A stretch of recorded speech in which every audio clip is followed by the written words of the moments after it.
When the world flips upside down and your neighbors and your friends and your family are coming to your house, how are you going to make sure that they are welcomed, fed, and that things run smoothly? Today we're going to start a 4-part series on who's coming to dinner. And today we're going to talk about who's coming, where they're going to stay, and who's in charge.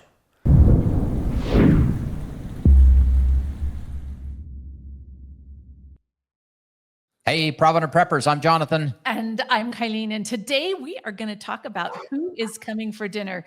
And we have a very special guest with us. His name is Dr. Kyle Christensen, and he is a preparedness expert. He's been doing this stuff for many years, in addition to his medical practice. And so we're just thrilled with the information that he has to share with us. Now, we're going to break this video down into a few different segments, because what's entailed in it all is, what are you going to do when your friends show up, when your family shows up and they bring their friends during a crisis? How are you going to handle that? I think that's a really important topic. Very Kyle, important. why don't you introduce yourself to our audience and tell them why you know these things?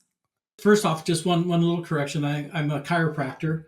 I've been a licensed chiropractor this is my 40th year. So I've been around doing this since 1985. And I have an interest in health. And the interesting thing is, when you are seeing patients on a daily basis, you soon realize that not everything works for everybody.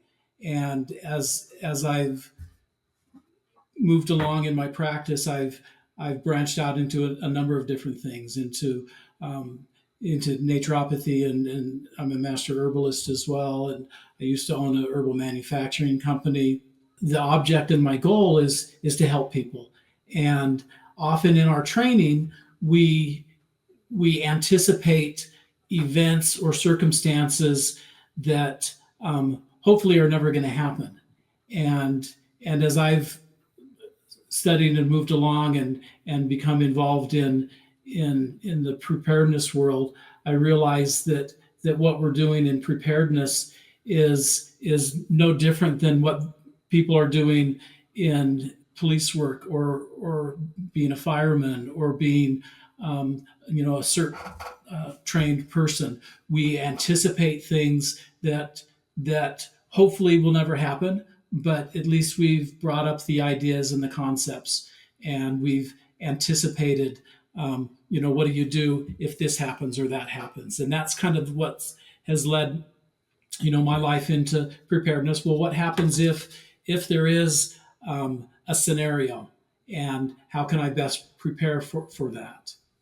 And one of the things that brought us to you today was this worksheet you've prepared. Who's coming for dinner? Tell us about that. A few years ago, we moved to a small town, and I got involved in a citizens core group, who is basically, we focus on what can we do for our community, and what can we do to strengthen the individuals in the community. And we offer training or skills classes on a weekly basis, and people will come, and we'll invite speakers and things. And so this is something that came up. What do we do in the event that there's an influx of people coming to your house? The first lecture or class that we talked about is, who's coming that's invited. We're not dealing with strangers coming in, knocking on your door, wanting to find refuge, but who have you invited? Obviously it'll be family members and a few select friends, that if things go wonky, then these are people that we know, that we love, and how are we going to deal with whatever situations may come up as a result of people coming to dinner and staying, and not going home. Yeah, and there's a lot of different challenges in that. So for this series, we are actually going to break this down into a few more. But this series, we're going to tackle, first of all, what do you do with them? Where do you put them all? How do you handle personal space, right? So in our case, we have 11 children, and that means we have spouses and we have 22 grandchildren. And even if just our family shows up, That's a lot. We don't have space in this It's a house. lot of people. Right. And a lot of personalities and a lot of, preferences. Here's an interesting fact. In the last 5 years, there have been between 1.5 million and 3 million adults each year who have been displaced because of disasters. Now, whether it's the fires in Southern California, or if it's the hurricanes that have happened, but people have been displaced. And so what we're looking at is not an apocalyptic end to the world as we know it necessarily, but what we're looking at is the natural course of events that happen in the world. And so the reality that there could be a natural disaster, over 12 million people displaced in the last 5 years. And so the reality of it is we are designed to help people. We love people. We want to care for those that are in need, but we want to be able to do it. And that's a lot of the prepper mindset is we want to be able to do the best that we can with what we've been blessed with and what we've got. And I think that's tremendously important. Something that everybody should think about, because we are community minded. We encourage our audience to be community minded, to reach out, to get to know their neighbors. And we are designed to help each other, but we can't do that if we haven't thought it through and we don't have a plan. I believe that God has designed us not to be dependent, but also not to be independent, but interdependent. We want to rely on others. We want to, bless others' lives. We want to be blessed by others' lives. We don't want to be the lone wolf holed up in the mountain hideout. There's some interesting things when you've got on this worksheet, which, by the way, Dr. Christensen has agreed to let us put a PDF online for you guys. So we will have a copy available for you. You've got, coming for sure, your family, your friends may or may not come, in-laws, their friends. But you also have animals and pets here. That's kind of an important thing. Yeah. What do you do with Cousin Sally's iguana? Yeah. And None of that. But, somebody's cat, John, wouldn't be able to survive if that cat was in the house. And so again, anticipating whatever may be and saying, okay, what are we going to deal with that? How are we going to, feed, these 3 Rottweilers that come into the party. And so again, we don't necessarily have all the answers, but again, anticipating what issues may arise. If somebody's got, quote, their cats, and say, oh no, these are house cats, and we want them all over the furniture and everybody else, that may not fly too well. So that kind of turns and asks another question: who's in charge? Yeah, absolutely. Who's in charge? And here's the interesting thing, and you may have noticed this, is the prepper-minded people who are, actually doing things and preparing. It's not the 20 and 30-year-old crowd. It's usually those of us who have got kids, who have got grandkids, and and as we've bantered around, who's in charge. We certainly don't want the most angry, well-armed person to be in charge and take control. And my feeling is the homeowner, the landowner, wherever you are, they will naturally assume the leadership role. Now, as we know with good leaders have good advisors who hopefully are not trying to manipulate the situation to their best need. We don't want anything to suddenly turn into a communist dictatorship. And so again, ultimately, who's in charge? To me, the best choice is mom and dad, or grandma or grandpa, whoever owns the home. Now, mind you, we want to have probably a council, where we can sit down and we can say, okay, here's the situation. What are some options, and then working from that point. I was in a community years ago in Northern California. We helped establish a co-housing community where we got a bunch of people together. We built this community. And one of the problems that we ran into is we operated on what we called consensus, meaning, any adult participant or member of the community had veto power. And so that ran into a problem. You got 90% of the people that want to plant the orchard, and one person can veto the whole concept of bringing water to that area. And so again, it's like a Native American tribe. There is a chief, and the chief has a council of elders, women and men who may see things differently, but ultimately the chief had the final say. So on here, you talked about, do you have rules of conduct? Do tribe members need to sign a witnessed agreement? Who has access to what spaces? So I thought that was kind of interesting about, setting up those rules of expectation in advance, right? Do you have any great guidance for us on that?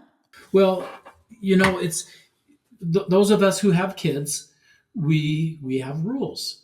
A rule may be as simple as, no, you don't jump on mom and dad's bed. This is our private space. You kids got your own rooms to mess up per se. And so I think clearly established rules, make for a more peaceful setting or environment, to live in. And those rules need to be, I think clearly established. There needs to be consequences. As parents, we learned that a rule without a consequence really doesn't do anything. And so, we establish stewardships, for example. And as we get into the food issue, that will be more clear. But the idea of having, private spaces and public spaces makes a lot of sense. That we need to respect people's privacy. Back to our co-housing community, we were 34 families all in close proximity, and one of the rules was if somebody is in their backyard, leave them alone. If somebody's sitting on their front porch, stop by for a visit. And so, Yeah. Again, having a council and say, okay, what about this? What about that?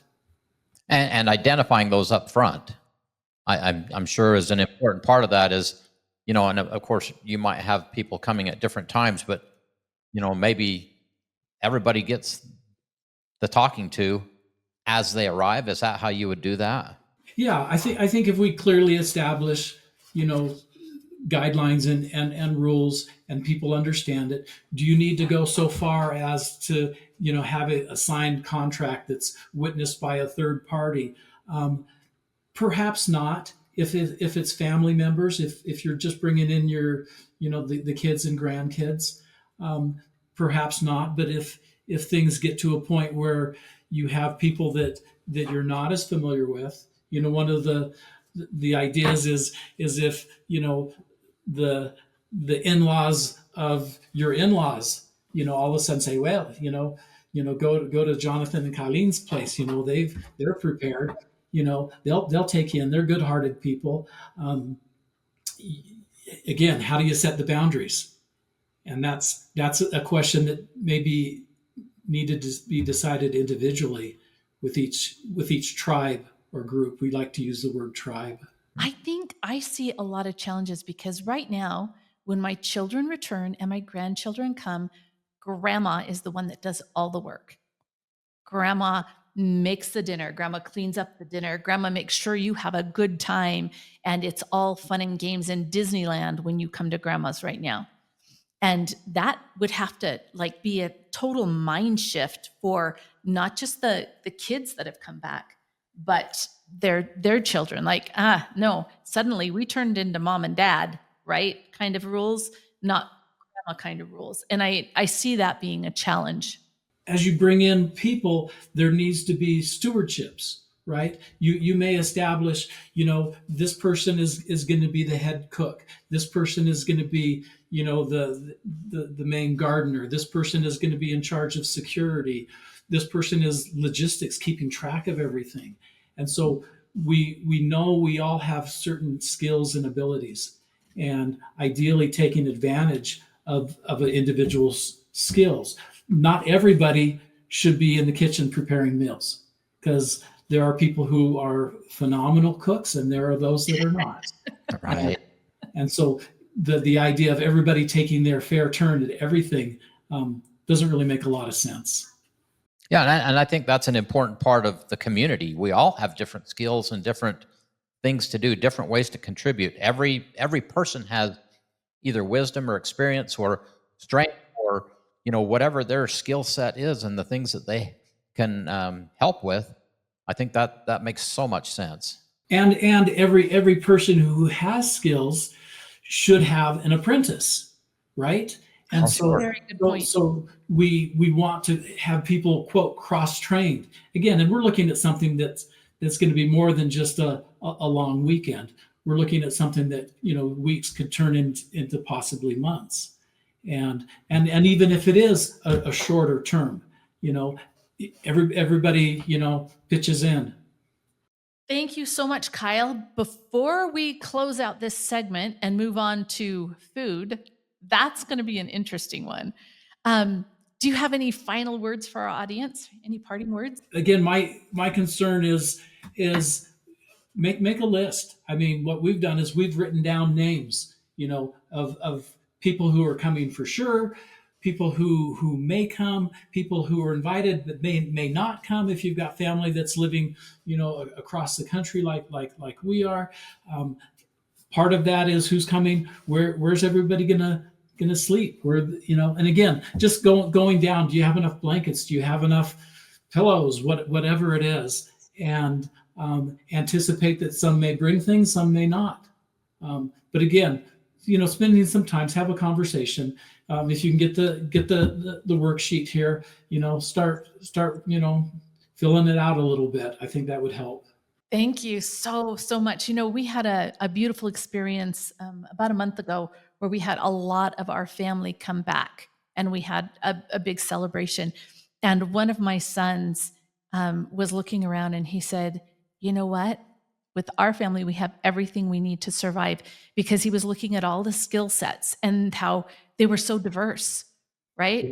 And he just, it's a beautiful thing when you can do that. So as you are doing these plannings and writing down your things, find out what skills you might be missing and either make a goal to develop some of those skills or find someone to join your community that can provide that for you. We often find, especially with the younger people, their skills tend to their skills tend to be where their interests are. And so if you're interested in something, chances are you've got some gifts or talents in that area. And so now for our question of the day to our audience, who's on your coming to dinner list? And what skills do they bring to your home? Comment below. And thanks for being part of the solution.